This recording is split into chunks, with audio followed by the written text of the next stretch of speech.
All right, let's talk about building the perfect argument. I mean, a truly unbreakable, logical argument. Today, we're going to become master builders by diving into the art of the formal geometric proof. Think of it like forging a chain of reasoning where every single link is solid.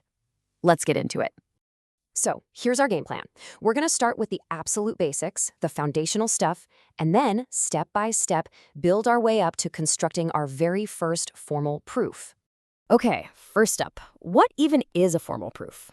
Let's get our hands on the basic building blocks.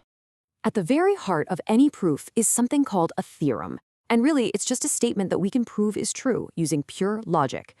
This is our ultimate goal. Now, every theorem has two main parts. You've got the hypothesis, which is your starting point, all the facts you're given, and then you've got the conclusion. That's your destination, what you need to prove. And you know, this if-then format is like a secret weapon. It gives us a really clear structure that neatly separates the hypothesis, that's the if part, from the conclusion, which is the then part. Okay, section 2. Let's talk about finding the hypothesis and conclusion. Now we get to practice spotting these parts, even when they're kind of hiding in plain sight. Okay, take a look at this statement. All right angles are congruent.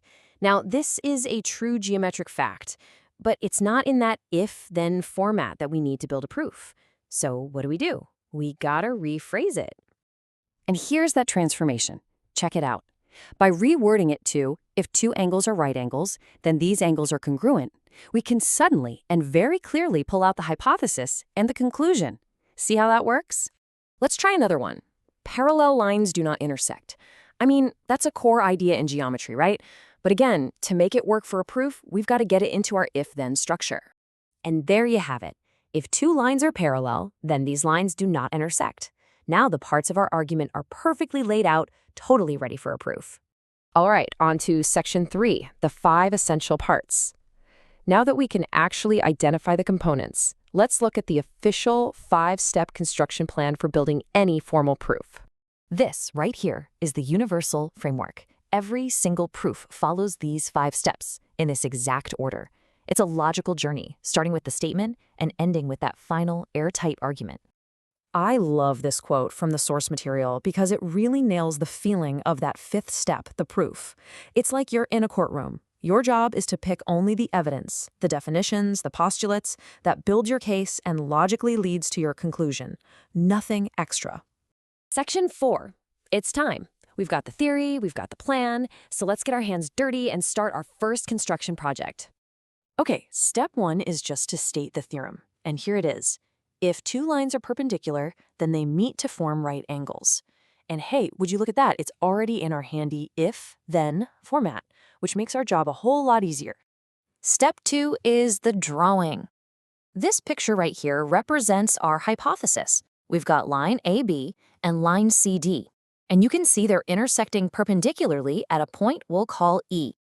Step 3 is where we formally state the given. All we're doing here is translating the if part of our theorem into a really precise geometric statement that's based on our drawing. And step 4 is our mission statement. What do we have to prove? Well, that comes straight from the conclusion of our theorem. Our goal is to use our given fact to logically show that angle AEC is, in fact, a right angle. The only thing left would be step 5, the proof itself.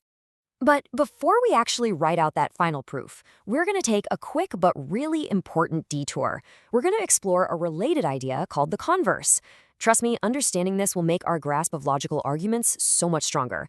And then we'll see a full proof in action. So what is a converse? It's actually super simple. You just take a statement like, if P, then Q, and you flip it to get, if Q, then P. But, and this is the critical part, just because your original statement is true doesn't automatically mean its converse is true. This example shows you exactly why you have to be careful. If a person lives in London, then they live in England. Yep, that's true. But the converse, if a person lives in England, then they live in London, well, that's definitely false. But here's the cool thing. In geometry, sometimes the converse is also true. This theorem right here is the exact converse of the one we just started setting up.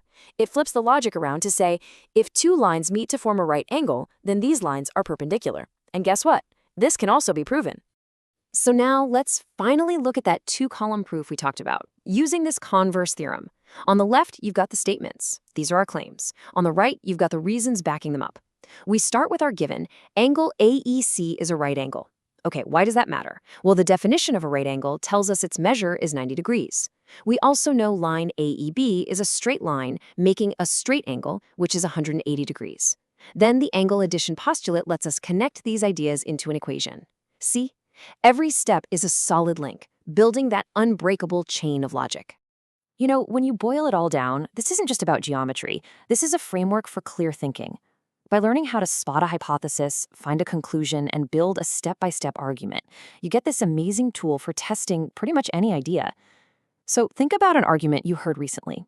What was the hypothesis? What was the conclusion? And maybe the most important question of all, was the proof valid?